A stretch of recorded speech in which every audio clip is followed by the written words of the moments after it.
तालुक्यामध्ये होतो. हा दुष्काळी मतदारसंघ आहे. पण आमची एकंदर स्थिती सुधारणा दिसते की आमच्या सरकारी व्यवहारांनी जातात ते स्पेशल केली. साहेब, आपण 99 पासून आपला पालिकेला आहे, इथे खासदार आपले आहेत, आमदार पण भरपूर आपल्याला दिले. म्हणाल तसे अजून प्रोजेक्ट मोठे सातारा जिल्ह्याला आले नाहीत, नोकर धंदा नाहीत. आपलाच राष्ट्रवादी खासदार इथे निवडून आलेले. आता काय लोकांना घेऊन जाणार तुम्ही, काय अजेंडा घेऊन जाणार लोकांना? लोकांना आम्ही सांगतो आम्ही काय करतो ते. म्हणजे पार्लमेंटमध्ये तुम्ही जे आमचे उमेदवार पाठवून दिले, तुम्ही त्यांचा परफॉर्मन्स बघा, तिथलं रेकॉर्ड बघा.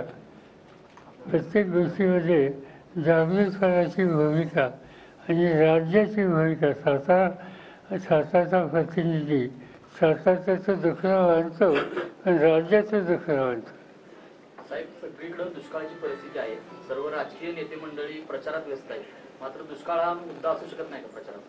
नाही, दुष्काळ हा मुद्दा नक्की आहे. आम्ही लोकांनी सुद्धा राज्य आणि केंद्र सरकारकडं हा प्रश्न मांडलेला आहे किंवा निवडणुकीची प्रक्रिया सुरू आहे, आचारसंहिता आहे, त्यामुळे काही गोष्टीचे निर्णय जाहीर करायला मर्यादा दिसते. आम्हाला लोकांना बांधून ठेवा पण त्या लोकांना दाखवा. जनावरांना चारा द्या, त्यातून त्यांची गरज असेल ती द्या. काही भागात पिण्याच्या पाण्याचे प्रश्न त्याची पूर्तता करा.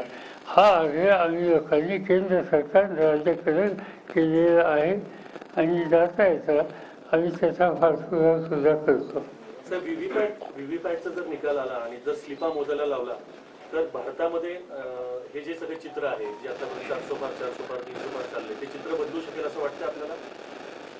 असं मी काही त्याचा खोलात जाऊन अभ्यास केला नाही, पण एक 2-3 लोकांनी आम्हाला प्रेझेंटेशन दिलं. आमचे एक सरकारी राज्यसभेचे ते मध्य प्रदेशचे मुख्यमंत्री होते, त्यांचं नाव दिग्विजय सिंग, ते आणि काही लोकांनी या आत्ताची जी यंत्रणा आहे त्या यंत्रणेच्या संबंधी चिंता वाटावी अशा प्रकारचं एक प्रेझेंटेशन त्यांनी केलं. आणि याच्यात काळजी घेण्याची गरज आहे असं त्यांनी सांगितलं. असं अनेक लोक सांगतात, पण त्याच्या संबंधीचं तांत्रिक ज्ञान मला स्वतःला नाही, पण एक शंकेला जागा आहे असं दिसतं.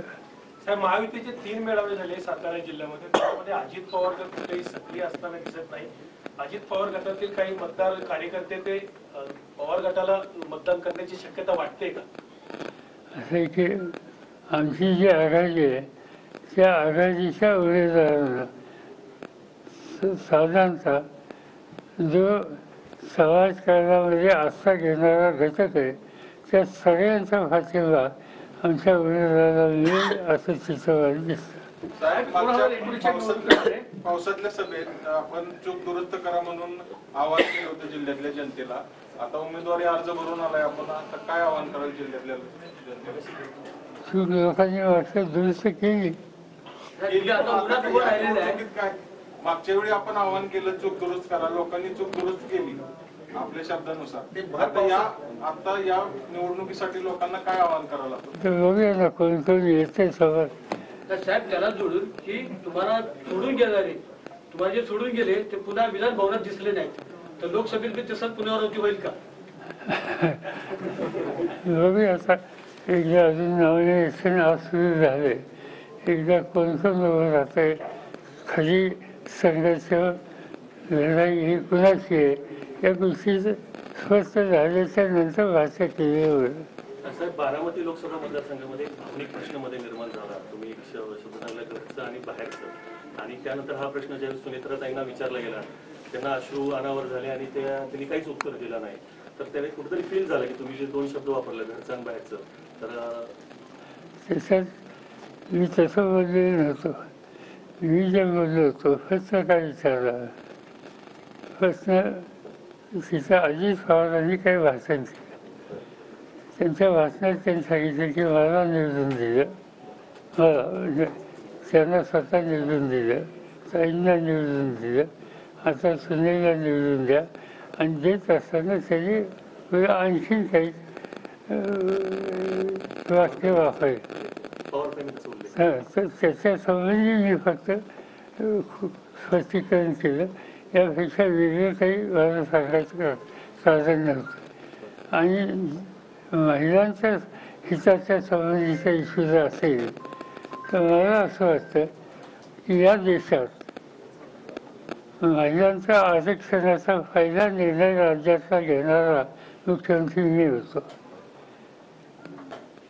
शासकीय सेवेमध्ये त्यांना एक विशिष्ट आरक्षण द्यायचा निर्णय माझा होता. भारत केंद्र सरकारमध्ये मी संरक्षण मंत्री असताना तिन्ही दलामध्ये मुलींना सहभागी करून घ्यायचा निर्णय माझा होता.